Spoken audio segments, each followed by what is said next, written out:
తలకాయలు ఎవరికి వీళ్ళు తలకాయలు పగలగొట్టారు రాళ్ళు వేసుకొట్టారు కానీ వాళ్ళు చాలా స్ట్రాటజిక్ గా పోలీసులు ఎక్కువ మంది తన్నారు వీళ్ళు తక్కువ మంది ఉన్నారు. అయిపోయింది ఆ నేపాల్ తరహా ఉద్యమం వర్కౌట్. ఎప్పుడైతే ఇది జరిగిందో మళ్ళీ ప్రోకేట్ చేయడానికి దిగాడు రాజు.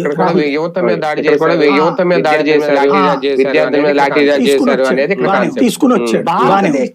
భారతదేశ చరిత్రలో ఏ ప్రతిపక్ష నాయకుడు చెయ్యని ఒక తప్పు పని చేసి ప్రధానమంత్రి ఇంటి ముందుకెళ్ళి భారతదేశ చరిత్రలో ఈ రోజు వరకు స్వతంత్రం వచ్చాక కానీ స్వతంత్రానికి ఒక సున్నితమైన సెక్యూరిటీ గీత, హై సెక్యూరిటీ. నిన్న పొరపాటున ఎవడన్నా ఏ ఉగ్రవాదం మోడీ ఇంటి మీదకి వెళ్ళేదని దాడి చేసుకుంటే ఎవరి రెస్పాన్సిబిలిటీ?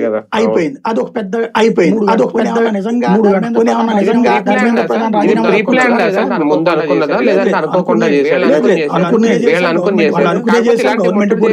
రాజీనామా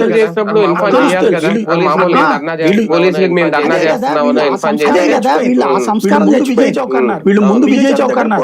విజయ్ చౌక్ దగ్గర పోలీసులు రెడీలో ఉండేటప్పుడు తీసుకొచ్చి 3 గంటల పాటు ఇదేంటి జనతా పార్టీ నడిపిస్తున్నది అభిజిత్ దుప్కే అనేవాడు Aam Aadmi party social media head.